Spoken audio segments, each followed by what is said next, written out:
नमस्कार, कैसे हैं आप लोग? आशा करती हूँ आप लोग बहुत अच्छे होंगे।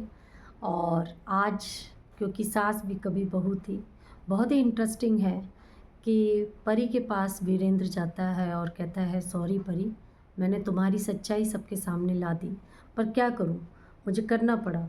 तो इतने में सास परी की होने वाली आती है और कहती है अफेयर, अब हम ऐसे परिवार में क्यों शादी करेंगे, ये तो बहुत ही गलत बात है। इतने में ही अजय आता है और कहता है माँ, परी मुझे पहले से बता चुकी थी, ये कोई बहुत बड़ी बात नहीं है, मैं इस सब चीज़ों को जानता था, मैं फिर भी परी से शादी करने को तैयार हूँ।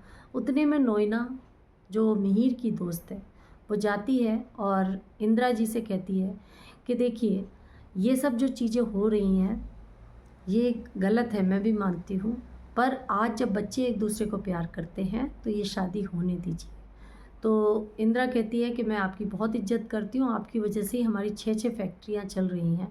तो इतने में नोएना कहती है कि अगर तुलसी जी आप इजाज़त दें तो मैं इंदिरा जी से और मिहिर से अकेले में बात करना चाहती हूँ। तो गायत्री सोचती है कि ऐसी क्या बात है जो ये करना चाहती है। तो नोएना उसे समझाती है इंदिरा को कि देखिए, जब बच्चे एक दूसरे से प्यार करते हैं तो हम कौन होते हैं उन लोगों को रोकने वाले।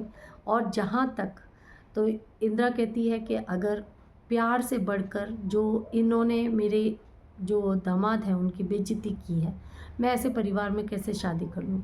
तो नैना कहती है कि आप ये बताइए, प्यार किस में नहीं होता, और जो प्यार करते हैं वो बहुत, उनके लिए ये इम्पोर्टेंट नहीं होता है कि बिज़नेस क्या कर रहे हैं, क्या कर रहे हैं, कौन क्या कर रहा है, प्यार सबसे बड़ा होता है। ये देखकर मिहिर भी एकदम से खुश होता है और कहता है इंदिरा से कि इंदिरा जी, आप, हम लोग कोई नहीं होते हैं, बच्चे जब आपस में प्यार करते हैं तो हमें उन सब चीज़ों का ध्यान देना चाहिए। इधर इंदिरा बाहर आती है, मिहिर और नोएना भी आते हैं। तो इंदिरा तैयार हो जाती है कि ठीक है, मेरे बेटे की तुलसी की परी जो बेटी है उससे शादी हो जाएगी, पर तुलसी जी को मेरे दामाद से सॉरी कहना पड़ेगा। और कहीं ना कहीं वो अपने दामाद से सॉरी कहती है कि बेटा हमें माफ़ कर दो।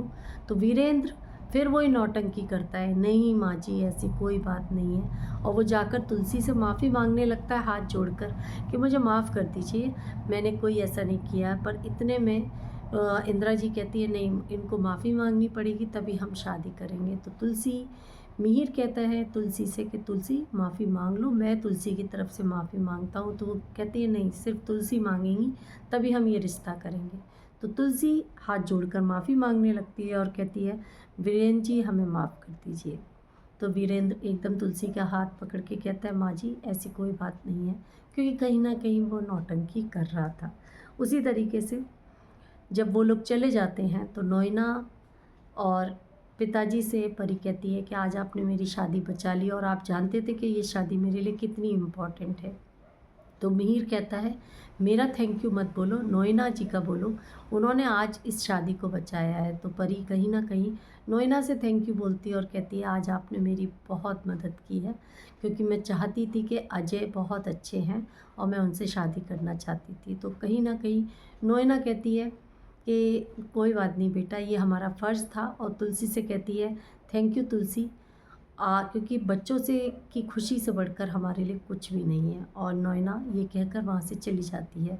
परी उसी तरीके से तुलसी से फिर नाराज़ होती है कि आज आप माँ, आपने पूरी कोशिश की थी, आपने पुलिस क्यों बुलाई, आज आपने फिर से मुन्नी का मेरे साथ कंपैरिजन कर दिया, क्योंकि आपके लिए हमेशा मुन्नी जो घर की बाई है वो बहुत इम्पॉर्टेंट है, बेटी उतनी इम्पॉर्टेंट नहीं है। उसी के बाद दिखाते हैं कि जो नितिन, मतलब कि वृंदा का भाई, वो अब वृंदा की शिकाई कर रहा है क्योंकि उसको गुंडों ने मारा था, और कहता है कि मैं इस चीज़ का बदला ज़रूर लूँगा। तो वो कहते हैं कि जो उसकी आई होती है कि तुम कहाँ से बदला लोगे, तुमने 5 लाख रुपए लिए हैं और अब तुम कहते हो बदला लोगे, तुम पता भी नहीं चलेगा वो तुम्हें कब मार देंगे और क्या तुम्हारे साथ होगा, और इन सब फालतू को बातों को तुम ख़त्म करो। और कहीं ना कहीं वो उस तरीके से फिर सोते हैं। तो उतने में ही देखते हैं कि वीरेंद्र उनके घर में अटैक करता है रात में और घुस जाता है और कहता है कि देखो, मैं तो अपनी चीज़ों से बच गया हूँ, मेरे खिलाफ़ पुलिस ने कोई सबूत नहीं रखे हैं, पर मेरे 5 लाख तुम लोगों को कल वापस करने होंगे, नहीं तो मैं तुम सबको ऐसा मारूंगा ना कि तुमको पता भी नहीं चलेगा। तो वीरेंद्र के जाते ही आई कहने लगती है कि कहीं ना कहीं ये 5 लाख तो मैं तुम्हें दूंगी, पर तुम इस घर में भटकोगे नहीं। तो बाद में नितिन और उसकी पत्नी बोलती कि आई तुम कहाँ से लाओगी? कहते वो मैं देख लूँगी, मैं जुगाड़ कर लूँगी, मेरे पास एक आइडिया है। अब देखेंगे कि कौन सा आइडिया है। उधर नंदिनी, तुलसी की बहू, और तुलसी आपस में बात करते हैं कि मैं ये शादी नहीं होने दूंगी। एक माँ के लिए बच्चों से बढ़कर कोई खुशी नहीं है। जब मुझे पता है कि वीरेंद्र उस घर में बहुत गलत है, तो मैं नहीं चाहती कि परी मेरी बेटी उस घर में दुखी रहे। उसके लिए चाहे मैं कुछ भी करूं। माँ के लिए बच्चा, और ये मिहिर उस चीज़ को नहीं देख पा रहे। मिहिर और परी की आंखों में कंकड़ है और हम उस कंकड़ को देख पा रहे हैं, पर मैं उसके लिए ज़रूर कुछ ना कुछ करूँगी। तो नंदिनी कहती है माँ आप जो भी करेंगे मैं आपके साथ हूँ। और उसी तरीके से आगे ये दिखाते हैं कि मुन्नी तुलसी के पास जाती है और कहती है माँ सॉरी, मैं अब इस घर को छोड़कर जा रही हूँ, आपको मेरी वजह से माफ़ी मांगनी पड़ी।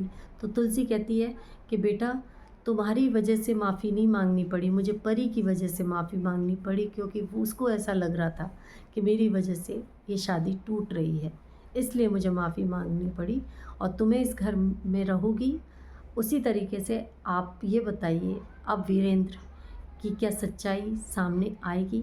इसी तरीके से मेरे साथ जुड़े रहिए अगले एपिसोड के लिए। क्या होगा